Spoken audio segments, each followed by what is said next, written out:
সহসভাপতি পদে সর্বোচ্চ ৩,৩৩৪ ভোট পেয়ে জনাব আব্দুর রশিদ জিতু দীর্ঘ ৪৮ ঘন্টা নাটকীয়তা শেষে অবশেষে ঘোষণা হলো জাহাঙ্গীরনগর বিশ্ববিদ্যালয়ের শিক্ষার্থী সংসদ জাকসু নির্বাচনের ফলাফল। প্রায় ২ ঘন্টা ধরে ফল ঘোষণা করে নির্বাচন কমিশন। এরপরে ব্যবস্থাপনাগত ত্রুটি এবং দেরিতে ফল ঘোষণা করায় ক্ষমা চায় নির্বাচন কমিশন। ৩৩ বছর পরে বহুল কাঙ্ক্ষিত জাকসু নির্বাচন করতে গিয়ে, হল সংসদ নির্বাচন করতে গিয়ে আমরা হয়তো ছোট ছোট কিছু কিছু জায়গায় আমাদের হয়তো কিছুটা বিচ্যুতি হতে পারে।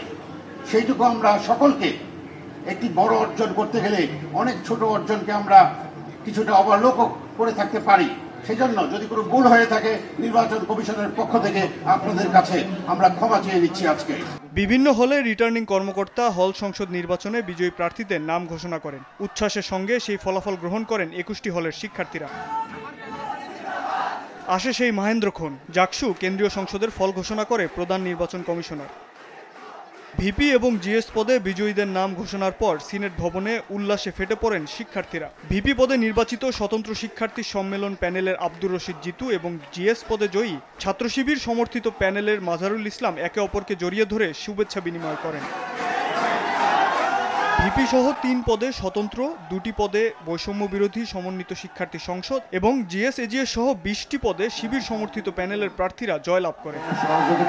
তাৎক্ষণিক প্রতিক্রিয়ায় নবনির্বাচিত ভিপি আব্দুর রশিদ জিতু বলেন, ব্যবস্থাপনার ত্রুটি থাকার পরেও নির্বাচন কমিশন সুষ্ঠু ও গ্রহণযোগ্য নির্বাচন উপহার দিয়েছেন। শিক্ষার্থীদের চাওয়া পাওয়ার ব্যাপারে কোনো ছাড় দেবেন না বলেও জানান তিনি।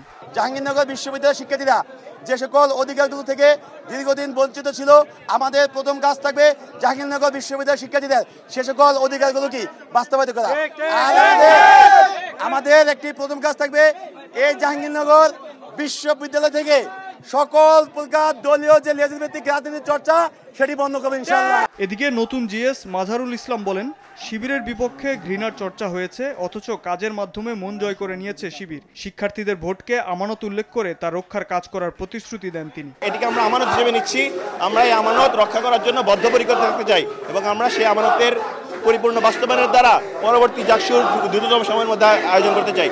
৩৩ বছর পর ছাত্র সংসদ পেল জাহাঙ্গীরনগর বিশ্ববিদ্যালয়। শাহাব ওয়াসি, সময় সংবাদ, ঢাকা।